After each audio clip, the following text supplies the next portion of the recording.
Little Valley Brewery beers are brewed from the best ingredients we can find. Our regular beers are certified and audited by the Soil Association and are brewed to the highest standards. Beer is mostly made out of 4 ingredients: water, malt, hops and yeast.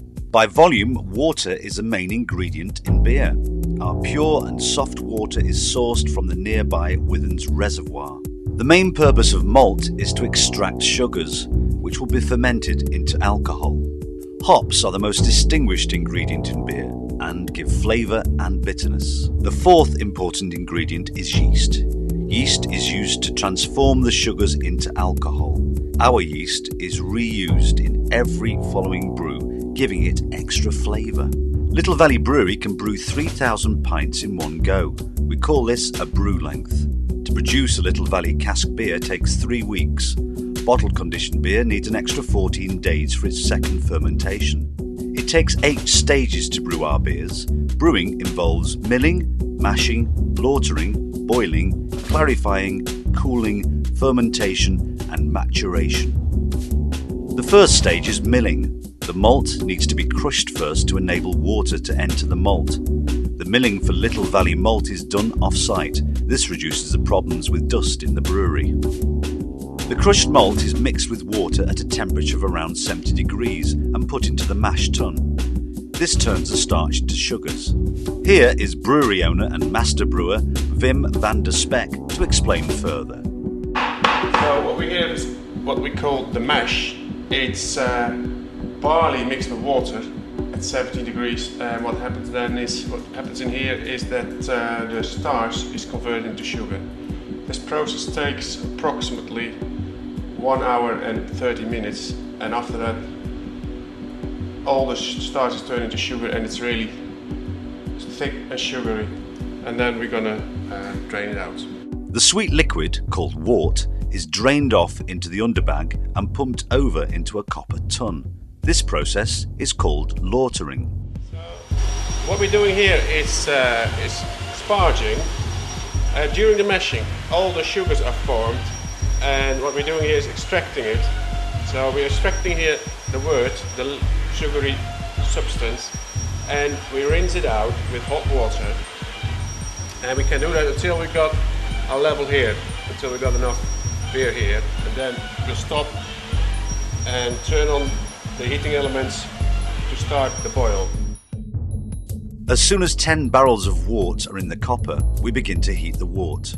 Once starting to boil, the first lots of hops are added to the wort.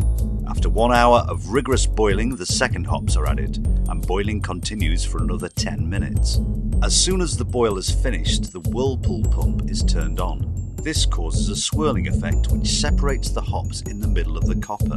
By extracting the wort from the side of the copper, we will get very clear and clean hot wort. Where we are now is at the heat exchanger. What happens here is that the beer, which has been boiled for over an hour at 100 degrees, is being cooled down to 20 degrees, which is the right temperature for fermenting. It comes in here and it will go out in here, and we cool it down with cold water, which is coming in here, and will come out as hot water, which will go back into the hot liquor tank for next brew. Once cooled down, the wort is transferred into the fermentation vessel and spread into a film to allow oxygen to enter the wort. As soon as all the wort in the vessel has been collected, yeast, which has been stored in the fridge, is added. The fermentation will now begin, and the temperature will slowly rise over 5 days to 25 degrees. It is then left to cool down to 8 degrees. Here we are at a 10-barrel fermentation tank. Before we use it, we clean it with hot caustic for 20 minutes, which goes in a circuit and cleans also the pipework. And then the beer, we rinse it out, and then the beer goes in, and we pitch it with yeast, mix it, and then it starts fermenting. And 4 or 5 days later, it's finished. Then we chill it down, and we transfer it to the maturation room. After the beer has been cooled down in the fermentation vessel, It is transferred into 2 tanks in the maturation room. The maturation process can now begin. The beer is given time to allow the sediment to drop to the bottom. This takes at least 14 days, and in this time the beer also ferments a little more and forms carbon dioxide, which gives the beer a little fizz. After 2 weeks, the beer is ready to be filled into casks and stored in the cask room until it is delivered out to pubs. Little Valley Brewery's bottled conditioned beer takes an extra 2 weeks to get to you. You'll see why. So here we're preparing bottle conditioned beer. I've transferred this tank from the maturation room in this room, and now we're going to add some sugar and some yeast and mix it. We need the sugar and the yeast for the second fermentation. So at Little Valley Brewery, everything's done handcrafted, also the bottling, and I'll show you how it works. Labeling, rinsing the bottle, and here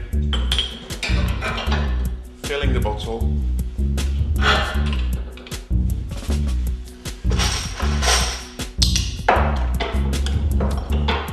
and capping it, and in a box ready for the warm room. The filled bottles are transferred into the warm room.